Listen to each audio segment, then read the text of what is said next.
whatever situation you are working through, whatever performance you're pursuing, whatever greatness you're trying to achieve, the only person who has any effect on that is you. You are the one who has to put in the effort and put in the time and make the commitment to make it happen.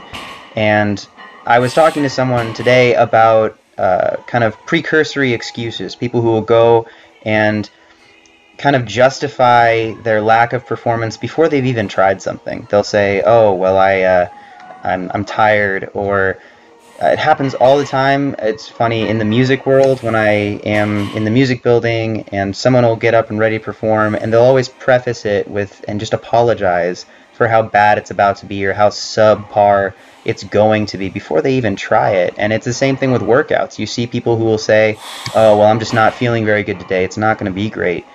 You owe it to yourself to at least give your best effort every single time. Why even bother if you're not going to try your absolute best?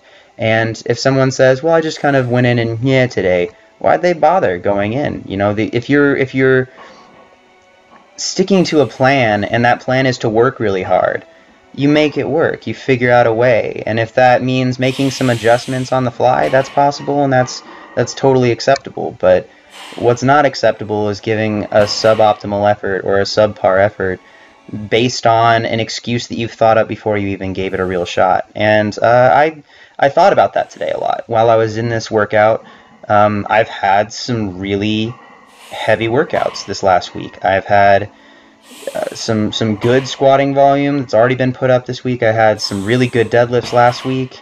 And it's back to this different environment again, and I love it. I'm so excited to be back in the garage. I know there's no one to watch me lift, but I have all you guys. Isn't that what that's for? So yeah, I could have gone in and said, you know, I'm just going to take it easy today. I'm not really feeling it, but I said, you know what?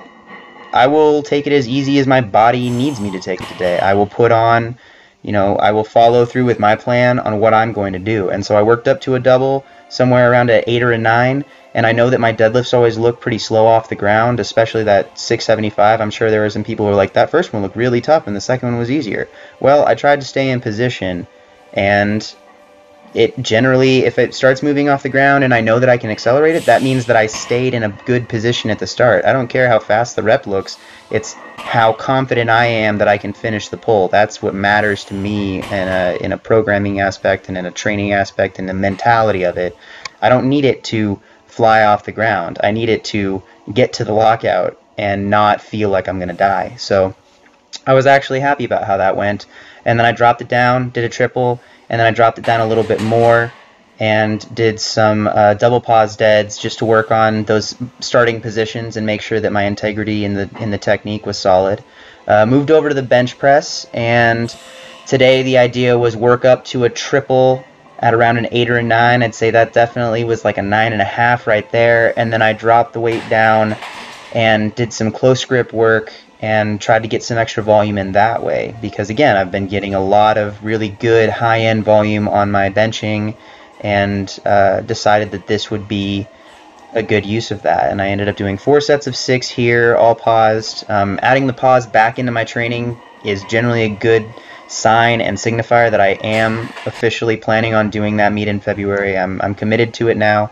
This is the new bar, by the way. This is the new Texas Power Bar. It's so exciting to be lifting in my own space with a bar that isn't bent anymore and have the heater there. It worked great. Props to my girlfriend for doing the research on which one we should get. She made a great decision, and I am so thankful for her and her supporting me and putting up with me through all these things. Quick discussion about the idea that I brought up yesterday with all of that programming talk. Thank you guys so much for the awesome, incredible, supportive response. That was convincing enough to me that we are going to go through with it, and it's going to be more than just offering programming at one fixed rate for a week-to-week or month-to-month or whatever basis. We're going to have different ideas. I'm still going through and figuring out fairness of rates, but I like the idea of possible video, like single time someone sends me a video of them doing a lift, and I will critique it and give feedback on that, or Skype consultations, or certain kinds of just independent Q&A little sessions for those people who have very specific questions and want a little bit more of my attention and focus. And I'm just trying to make sure everything is fair to me, that I can put forth enough of that time and effort and make it justifiable to spend so much of my time. And granted, I love doing this. It is a labor of love, but there is that labor involved. So I am so thankful and appreciative that you guys made me feel like not only is it an option, but it's a good, solid decision, and it's going to end up well. And I think the channel will benefit. My own experience will benefit. I think the best way to learn anything is to try to teach it to other people, because you will figure out how well you really know it, and everyone learns from that situation. So thank you all so much for that. Please leave a like on this video if you enjoyed it. It does help the channel a lot. Comment down below, give me your thoughts on what I talked about, or more stuff about the programming, what you guys would like to see as offered services. I'm still taking all that in because I can't start until I'm done with school. That was the whole point of waiting this long, is making sure that I finish my classes, and that'll be the beginning of next month, and then I'm ready to go with it. So give me your input. I love to hear all this stuff. Just because I may not listen to every bit of it and put it into, may not come to fruition, I do want to hear it and just see what you guys are thinking. So thanks again, and I will talk to you again soon. Bye.